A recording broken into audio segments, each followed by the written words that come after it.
All right. Okay. So, when you make your model, okay, you're going to be having a whole lot of bodies down here. All right. So, what you want to do is these bodies, in order for nesting to work, you want to have them turned into components. Okay.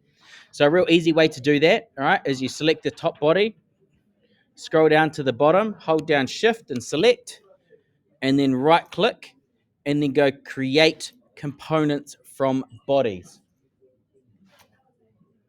Bam. Okay. And then you're going to get something that looks like so. Okay. Now I'm going to first of all set up my nesting. Okay. So in order to do that, you want to go into tools up the top there, and you're going to nest. Okay. So see if you hover over it, it says nest preparation. All right. We're preparing our nest. Okay. So you want to click on that. All right. Now this here, what this dialog does is it's automatically selecting all of the components that you want to nest. Okay. Now in this case, I want to select everything. Okay. So you can see all of the ticks down there. If there were elements in a wider kind of assembly that you're wanting to do a different nest with, then you could do that. Okay, so you can go through. And so for our case, we should just have the elements that are in there that we want to nest. Okay, so we go to OK. We can see all of them are ticked. And then that's that phase done. Okay. In order to be able to create the nest, what we want to do is we want to do that in our manufacturing workspace. And then we want to go to fabrication. All right. Now, the first thing that we want to do is we want to set up our material, okay, that we're going to be using. So up here, we want to go process material. Oh, here we go. Okay. So here, all right, we've got I've got a range of different things. Okay. So packaging 1, packaging 2, packaging 3. Okay. Right. So what you can do in here is it's got these like lengths and widths. Okay. You want to just change one of them. All right. Now, this is where you take the dimensions of your material or your stock that you're going to be using. Okay. So remember, stock is what we start with. All right. The CNC is subtractive, so you're taking material away. So in order to know where everything is, we need to know what is there in the first place. Okay. So in here, can you just give me a quick measurement of that one there? What you've got in front of you? How wide is it?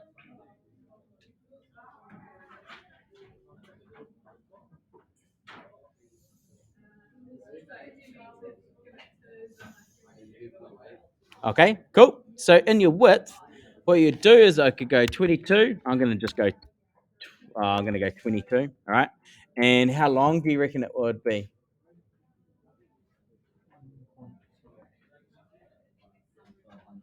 1200. Okay, I'm gonna put it. I'm just gonna leave it 1,000. Okay, but this is where if you were to cut up your material into little sections, all right, what you'd do is you'd enter the length in there. So what I'm gonna do is I'm just gonna put 800 in there, and then we're gonna go in nesting. Okay, trim. We don't need to worry about that too much. In your material, we can just say wood, wood. All right, packaging. So here, width, length, and then we're good to go. Nesting. So this is your degrees of rotation, how they can actually move in order to be paired up. Okay. And then sometimes if you really specific here, you've got material grain. So if you're being real specific in how your grain goes in the wood, if you want your grain to be a specific way when you're cutting with CNC, you can start tinkering in there. That's quite advanced. We don't necessarily need to worry about that so much.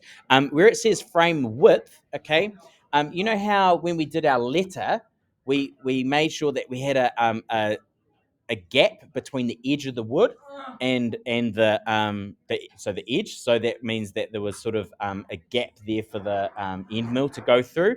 This is where we can add that. Okay, so if you don't want a gap, if you're like really like running real close to the edge, then you don't necessarily need to worry about that. And then you've got item separation.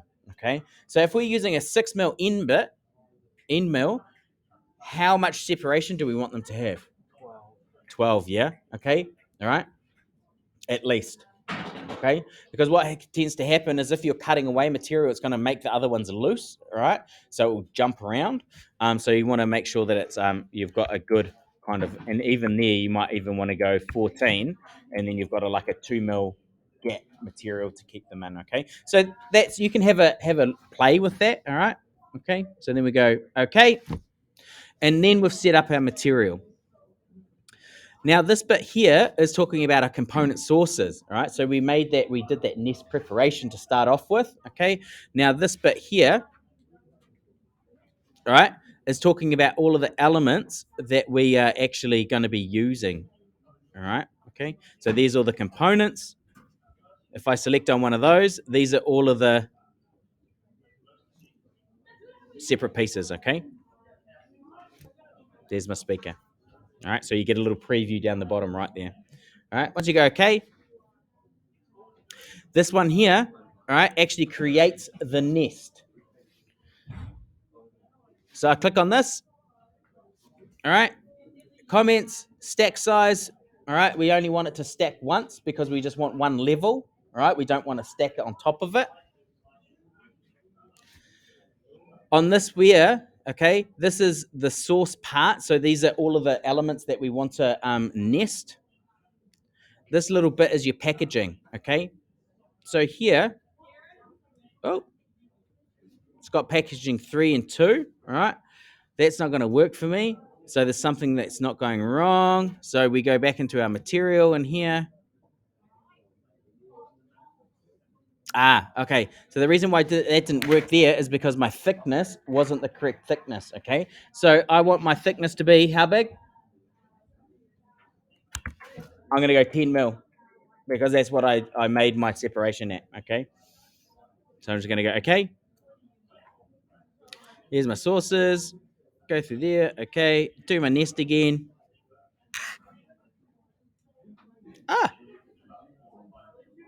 Right. Back to my material. I'm going to change this one. What is it? 800 by, what did I say? 22. And there we go. Okay. Do this. Let's have a look again. There we go. Okay. Bup, bup, bup. So I'm going to be selecting this packaging.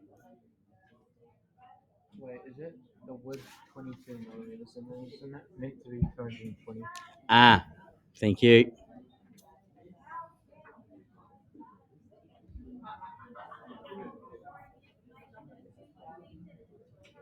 Wood, material, 10mm, thickness.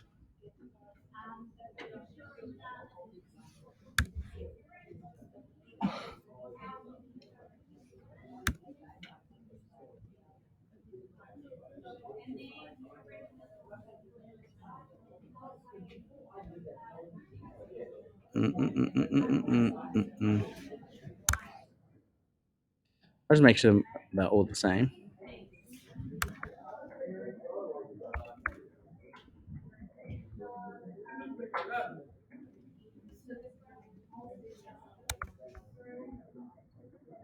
All right.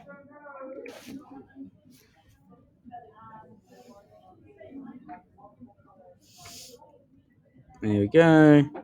Yeah. Okay. So this here tells you where you want to your location of where you want it to sort of start from. Okay. So what we do is when we were doing our 0 point for the CNC, we use the lower left hand corner. Okay. So that's where you want to go through. All right. So here you want to either maximize, minimize length or width. Okay. For our circumstance, I'm going to be minimizing width. All right. So make sure that we have it spreads along that length correctly. All right. So it's up to you. So you can hover over this and have a look at what it sort of works with your stock. Okay. And then this next one, right, is just you just want to create the manufacturing model. All right. Go like so. Click OK.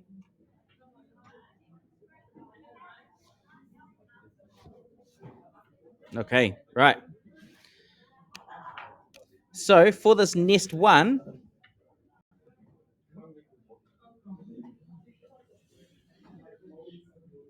oh, all right.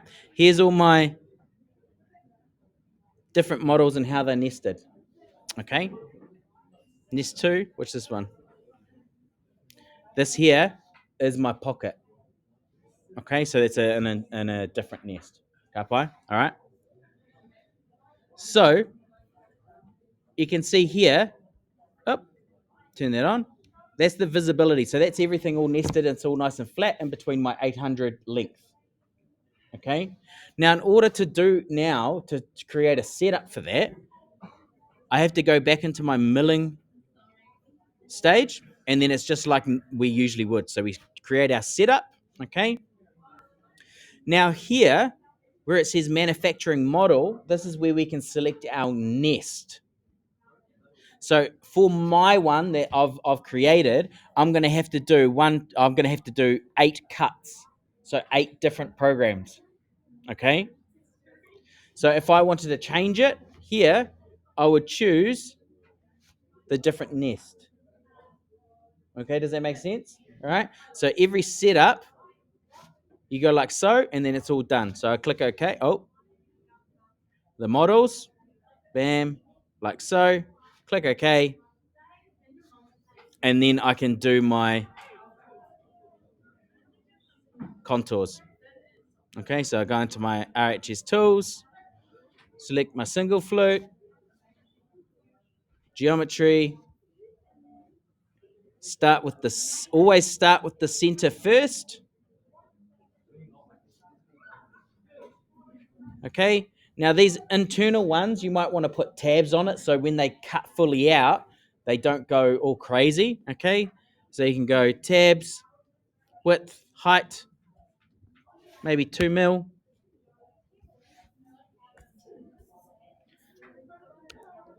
Now, if that's too many tabs, okay, which is quite excessive, you can just increase the distance and it will minimize the amount of tabs that are on your outcome. Now, remember that this model here, I did it a different size. So I did this model to the different size, okay. Heights, make sure that we're cutting to the bottom. So our selected contour is the bottom. Passes, multiple depths. Okay, so a maximum of 6 mil with that cutter. All right. You don't want any sock to leave. Left compensation, linking. We want to make sure that we use. Oh, change the safe distance to 5, and then we're all good to go. All right. So that's there. Then you can do the outside one. So you can click on the same method, or because it's the same toolpath, you just need to right click on that and you can duplicate it. So you don't need to change anything. Right click, edit tool, and then just change the geometry.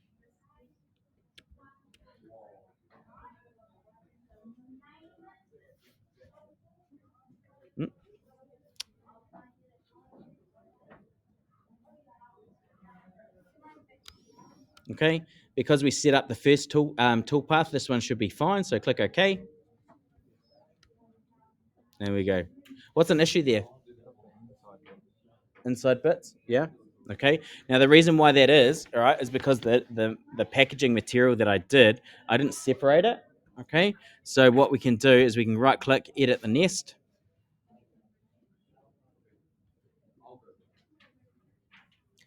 In here, item separation, 14. Click OK.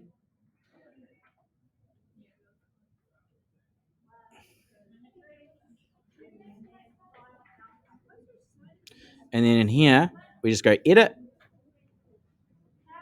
And we just make sure that our... Oh, yeah, that's right. Oh, hold on.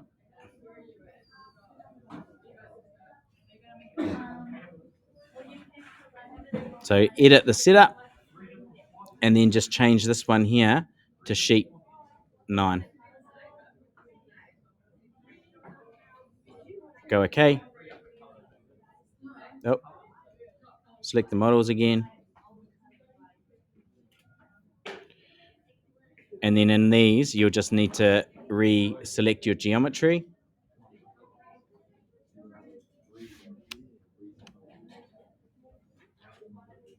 And that's why like simulating things are really important. Okay, if something doesn't look right on the software, then it's probably not going to look right when you actually go to machine it. And so if there's something doesn't look right, it's really important to stop and try and problem solve before you jump onto the machine.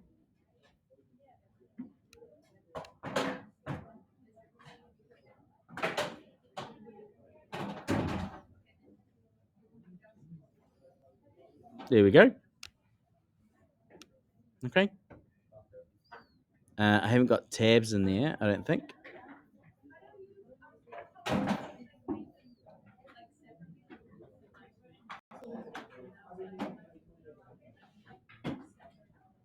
There we go.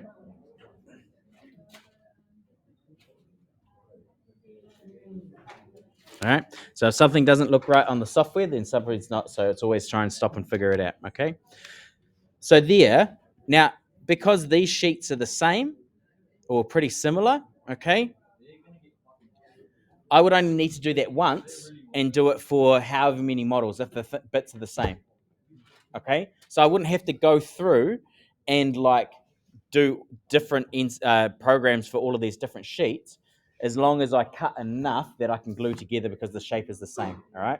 So now I can just run that program 1, 2, 3, 4, 5, 6, 7 times. All right.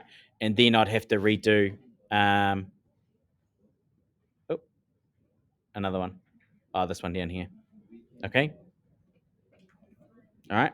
So it's pretty straightforward. Okay. It's a lot easier than trying to like position everything and try and make it all flat. All right. So I'm going to... Do you want a reminder how to post process it? Yeah, for the CNC. All right. So I just go click on here. All right. So this here, in order to post process it, I'm gonna cut both of them. All right. So instead of like post processing this one and this one, I'm going to be using the same tool. So I just right click on the setup, post process it. I want to choose the Vertigo post processor. Name my toolpath, give it a comment, and then choose where I'm going to save it. Okay. Now, if you're doing this on the browser version of Fusion 360, okay, you need to go post to Fusion Team, and then select your folder in here, save it. So there it's at my 3D sus, and then that's going to be posted to your online folder. Okay. And then all you do is you go post, and then it should save it. Okay. Easy as that.